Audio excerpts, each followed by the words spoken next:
विरारमधून 3 महिन्याच्या बालकाचे अपहरण करणाऱ्या महिलेला मांडवी पोलिसांनी बिहार राज्यातून अटक केली आहे।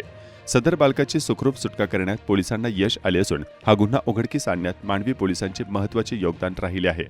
विरारच्या नालेश्वर नगर या ठिकाणी राहणारे नबी उल्लाह चौधरी वय 38 यांचा 3 महिन्यांचा मुलगा 18 फेब्रुवारी रोजी दुपारी 2च्या सुमारास अपहरणाला बळी पडला। त्यांच्या मेहुण्याची पत्नी किता बुंडनिशा हिने खेळण्यासाठी बाहेर घेऊन जाते असे सांगून या बालकाला पळवले होते। या प्रकरणी मांडवी पोलीस ठाण्यात गुन्हा दाखल करण्यात आला होता। बालक आईच्या अंगावर दूध पिण्याच्या वयातील असल्याने हा गंभीर गुन्हा असल्याचे लक्षात घेत वरिष्ठ पोलीस निरीक्षक संजय हजारे यांनी विशेष तपास पथक तयार केले होते। तांत्रिक विश्लेषणाद्वारे तपास केला असता आरोपी महिला बिहार राज्यातील नालंदा जिल्ह्यातील सरमेरा परिसरात असल्याचे निष्पन्न झाले। मांडवी पोलिसांचे विशेष पथक तत्काळ बिहारला रवाना झाले। स्थानिक नालंदा पोलीस व तांत्रिक विश्लेषण टीमच्या मदतीने बिहार झारखंड सीमावरील सूर्यचक मिरनगर आणि सरमेरा गावातील अनेक घरांची तपासणी करण्यात आली।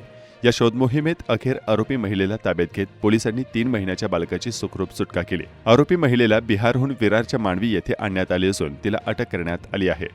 पोलीस तपासात आरोपी महिलेला पती व 3 मुले असूनही तिचे बिहार राज्यातील सरमेरा गावातील एका पुरुषासोबत प्रेमसंबंध होते। तिने आपल्या प्रियकराला कधीच विवाह आणि मुलांची माहिती दिली नव्हती। आपले प्रेमसंबंध कायम राहावेत यासाठी तिने प्रियकराला गरोदर असल्याची खोटी माहिती दिली आणि व्हिडिओ कॉलद्वारे नणंदेच्या 3 महिन्याच्या बाळाला स्वतःचे अपत्य असल्याचे भासवले। पुढे प्रियकरासोबत नव्याने संसार करण्याच्या हेतूने तिने नणंदेच्या मुलाचे अपहरण केले आणि बालकासह बिहारला पळ काढला। मांडवी पोलिसांच्या वेगवान कारवाईमुळे 3 महिन्याच्या निष्पाप बालकाची सुखरूप सुटका करून आईच्या हवाली ते बालक करण्यात आले। या प्रकरणात मांडवी पोलीस आता पुढील तपास करत आहेत।